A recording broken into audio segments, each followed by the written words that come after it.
So I'd like to start with just a brief review of what happened in 2022. All of this material was posted, so if you actually read it, I'm going to read it to you again. And if you didn't read it, you'll get to hear it for the first time. I would say that in 2022, the good thing about 2022 is that it wasn't 2020. Like many of our congregations, the Synod continued to adapt to the new realities of post-COVID life and the competing demands for financial resources. The welcome relaxation of pandemic restrictions means our staff can finally get back out to congregations in our Synod, and our bishop can resume her travel, not only locally, but on behalf of the ELCA, which she is doing a lot of, I guarantee. While the rise in interest rates means additional investment income, the concurrent rise in inflation puts added strain on the Synod's operating budget, as it does for all of your congregations.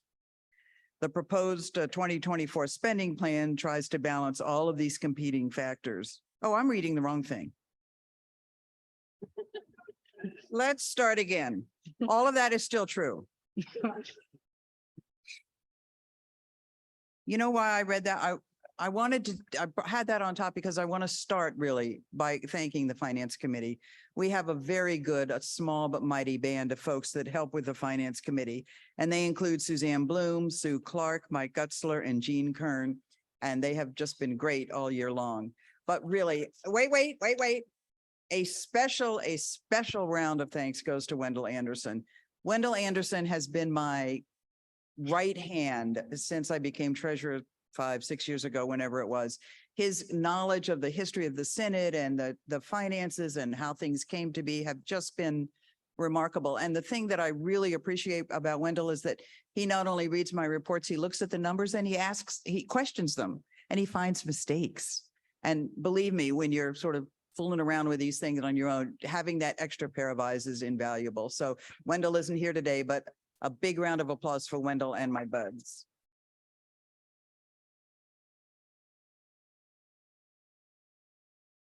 So now we'll talk about 2022. It was still a year of adjustments, and it's still true that it wasn't 2020, so that's good. Our budget in 2022 assumed a conservative number with regard to mission support. And even with that conservative number, we were short by about 4%, which, you know, is not nothing, but is not awful. Nonetheless, congregations gave nearly $1.34 million, and that's remarkable in our Synod. There were a couple of things that didn't come in as expected. Synod assembly registration fees, for example, were significantly less than expected, reflecting continuing COVID-related concerns even last year.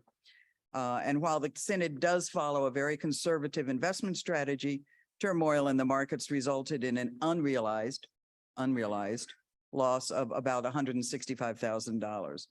The good news in our investment side is that, again, thanks to Wendell and rising interest rates, I know good and bad with rising interest rates, but rising interest rates, we reviewed our cash management position and have now instituted a ladder CD system that will result in bringing, we hope, as much as $30,000 a year in interest income. So that's obviously a good thing.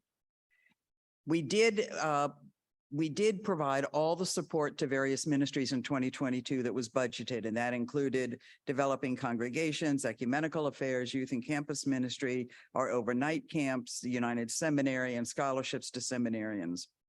The staff continues to keep day-to-day operating expenses below budget.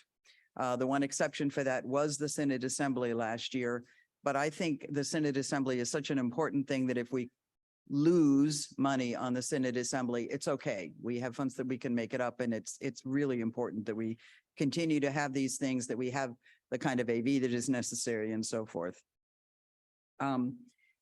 The other thing that we have, in addition to the mission support, which primarily is used primarily to support our day-to-day operations and the salaries of the staff, the Synod has, as some of you have heard me speak before, significant designated or dedicated funds. This is money that was given to, for example, the Building Puentes campaign or the Disaster Accompaniment Fund. And we've accumulated these funds over years, over the life of the Synod since 1987, when the Synod came into existence. And when I became treasurer, I was really surprised to see how much money we had. sitting in these funds. So one of the things I've been sort of pushing since I started doing this was to figure out how we can spend that money in an effective and purposeful and effective way. And we're beginning to do that. We are supporting some of the ministries that I've talked about earlier with those funds, and they are being used to expand missions, to fund racial equity initiatives, to, improve relationships with our companion synods overseas, to work with migrant ministry, campus ministry, and again, more seminary scholarships. So while this is money that we're taking in essence out of our savings, or a better word is reserve, it is money that was given for those specific purposes, and it is intended to be spent for those specific purposes. So we're beginning to spend that. So I think that's a good thing. In 2022, we received $70,000 in new gifts for those dedicated funds, and we spent about $180,000. So again, don't think of it, it's not a deficit. What we're doing is actually using the funds for the purposes for which they were given. So I could go back to the spending plan, but does anybody have questions about 2022? See, I knew you all would be excited. So now we'll go to the 2024 plan. And the 2024 plan basically continues to support the things that we have been doing in the past. Obviously, our biggest expense is our support of the national church, where we pass along 35% of congregational mission to the ELCA. We are continuing our partnership with Delaware Maryland Synod in youth and family ministries. We are working towards racial justice through the Racial Equity Initiative. We are encouraging new and renewing missions, and we would do that more if you would come and ask us for money. Don't just come and say, give me money. Come with a plan. Come and say, we want to expand this mission, or we want to start this mission, or we want to do this. Because believe me, we will take it very seriously, and we will work hard to give you the money that you need. And frankly, since we have it, it's not like it's going to take 6 months. If you have a good plan and you go through the renewing missions table or whatever the appropriate committee is, you can actually get funded fairly quickly.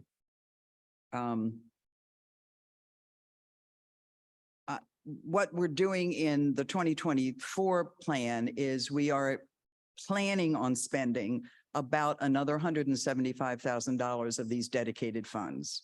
So that, again, that's money that we have in the bank now, given in prior years for these specific ministries and efforts that were being done. 175,000 is about 10% of those funds. So it's not, we're not racing to empty the coffers, but we are really making an effort to spend money on things that will help the Synod and will help congregations. And all I can say is I really hope that you will go back to your congregations and say, we've always wanted to start X. And if we just had some seed money, we could do that. So think of it as an opportunity to expand your mission. Are there any questions? See, I knew you'd be excited. Okay, thank you very much. Thank you, Julie.